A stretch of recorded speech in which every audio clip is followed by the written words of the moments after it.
दिलासा शाम को अपने पति के लिए जूस बना रही थी, तभी उसकी छोटी बहन शीतल का फोन आया। दिलासा ने जल्दी से फोन रिसीव किया और कहा, मैं अभी तुझे ही याद कर रही थी।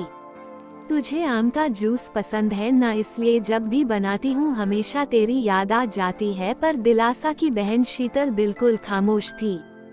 जब दिलासा ने उसकी खामोशी का कारण पूछा तो शीतल की सिसकियों की आवाज दिलासा के कानों में साफ सुनाई पड़ रही थी।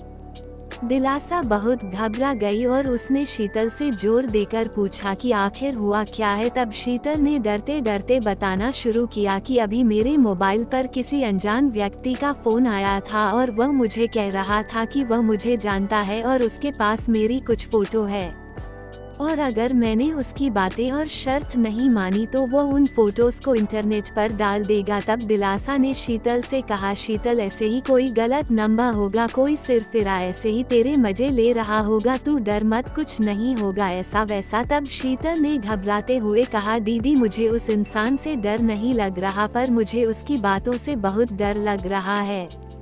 ये कहकर शीतल रोने लगी। तभी दिलासा ने कहा, तो बताना उस इंसान ने क्या कहा है तुझे। तब शीतल बोली, उसने मुझे कहा है कि अगर वह मेरी फोटो इंटरनेट पर नहीं डाले तो मुझे उसकी सारी मांगे पूरी करनी होगी। उसने कहा है कि आज रात वह मेरे घर पर आएगा। और इतना कहते ही शीतल जोर जोर से रोने लगी और रोते रोते बोली, दीदी मुझे उसकी बातें सुनकर घिन आ रही है, ऐसा लग रहा है जैसे उसने मेरे साथ कुछ गलत कर दिया हो। अगर अभी वह मेरे सामने आ जाए तो मैं उसे इसी वक्त जान से मार दूंगी। इतना कहकर शीतल चीखने लगी। तभी दिलासा ने शीतल से कहा, अरे शीतल तू संभाल अपने आप को और मुझे उस घिनौने इंसान के नंबर भेज, मैं उसे अभी मजा चखाती हूँ। ये कहकर दिलासा ने फोन काट दिया। शीतल ने उस बदमाश के नंबर और उनके बीच हुई बात की रिकॉर्डिंग दिलासा को भेजी। जब विनीशा ने वह रिकॉर्डिंग अपने पति को सुनाई तो दोनों के होश उड़ गए। दिलासा और शीतल दो बहनें हैं।